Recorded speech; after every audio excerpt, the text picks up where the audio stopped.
عبد الرحمن اور عبداللہ بن ابی بکر کا بھی بعض روایات میں ذکر ہے،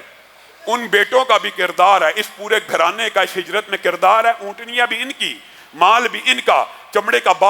بیگ بھی ان کا، اور اس کو بند کرنے کے دوپٹے بھی اسماء بنت ابی بکر کے، اور پھر رات کو جو ساری مکہ کی خبریں ہیں وہ پہنچانا ان دو عظیم ہستیوں کے پاس ابو بکر کے بیٹوں کی ذمہ داری تھی۔ وہ رات کو آتے تھے، رسول اللہ کو بتاتے تھے کہ اس طرح پلاننگ ہو رہی ہے، آپ کے ڈھونڈنے کو یہ قافلے جا رہے ہیں، آپ کے ڈھونڈنے کو اس راستے پہ لوگ گئے ہیں، آپ کے ڈھونڈنے کو اس راستے پہ لوگ جا رہے ہیں۔ وہ ساری باتیں رسول اللہ کو اور حضرت ابو بکر کو آ کے بتلاتے تھے، صبح دم مکہ میں پہنچ جاتے تھے۔ اور اسی طرح عامر بن فہیرہ جو حضرت ابو بکر کا غلام تھا، اس کی یہ ذمہ داری تھی کہ جب شام ہو جائے بکریوں کو غار ثور کے سامنے لے کے آیا جائے اور اطمینان کر لیا جائے کوئی دیکھ نہیں رہا، تو ان میں سے چند بکریوں کا دودھ رسول اللہ صلی اللہ علیہ وسلم اور حضرت ابو بکر کو پیش کر دیا جائے۔ گویا دنیاوی تمام اسباب بھی رسول اللہ صلی اللہ علیہ وسلم نے اختیار کیے، اور رات کو ان بکریوں کا دودھ بھی پیا، اور حضرت ابو بکر کے بیٹے سے اس بارے میں انفارمیشن بھی لیتے رہے کہ کن کن رستوں کے اوپر میری اور حضرت ابو بکر کی تلاش بھی جاری ہے۔ اسی اثناء میں مکہ کے اندر یہ معاملہ تھا کہ جب رسول اللہ صلی اللہ علیہ وسلم جا چکے تو کفار مکہ اور قریش مکہ نے کہا ان کو نکلنے نہیں دینا، اور نبی کریم صلی اللہ علیہ وسلم نے اپنے بستر کے اوپر سونے کی ڈیوٹی حضرت علی کی لگائی کہ یہ میرے بستر کو کہیں حالی نہ دیکھ لے اور فوری تعاقب نہ شروع کر دیں۔ علی آپ نے لیٹتے رہنا ہے جب تک آپ مکہ کے شہریوں کو ان کی ساری امانتیں واپس نہیں کر دیتے۔ آپ بتائیے ایمانداری سے ذرا اس بات کے اوپر غور کیجئے اور سوچئے، وہ رسول، وہ پیغمبر جس کو اس شہر سے نکالا جا رہا ہے، اس رسول کو، اس پیغمبر کو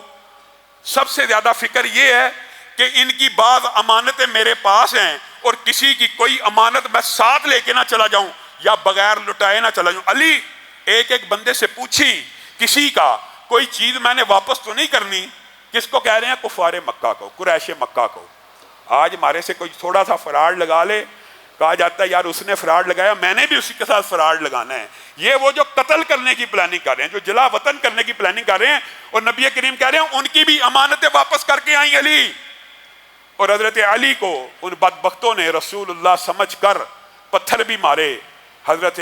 علی جزبز بھی ہوئے، ہلے بھی، پتھر لگتے تھے تو ہلتے تھے۔ کفار مکہ اور قریش مکہ نے کہا نہیں، محمد صلی اللہ علیہ وسلم کے اوپر تو ظلم کرتے ہوئے ایک عرصہ بیت گیا، جب بھی پتھر لگتا تھا نہ سسکی نکلتی تھی، نہ آہ نکلتی تھی، نہ کراہ نکلتی تھی، نہ جسم ٹیڑھا ہوتا تھا، کوئی گڑبڑ ہے۔ حضرت علی کو تکلیف ہوتی تھی،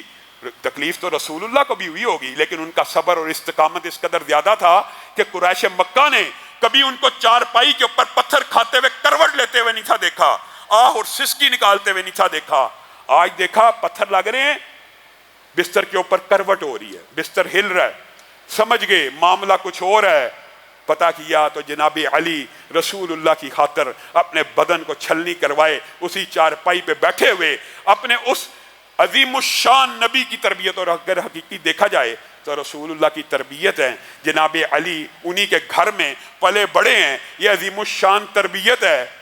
کہ اگر نبی کہہ کے گئے ہیں میرے بستر کے اوپر سونا ہے اور بیٹے کو پتہ بھی ہو، اور پتہ بھی ہو تربیت جس کی گئی ہے، پتھر لگنے ہیں، تکلیف پہنچنی ہے، وہ بھی اعزاز سمجھ کے بستر کے اوپر لیٹا ہوا ہے، اور تمام تر امانتوں کو واپس کرنے کا ارادہ کر کے بستر کے اوپر لیٹا ہوا ہے۔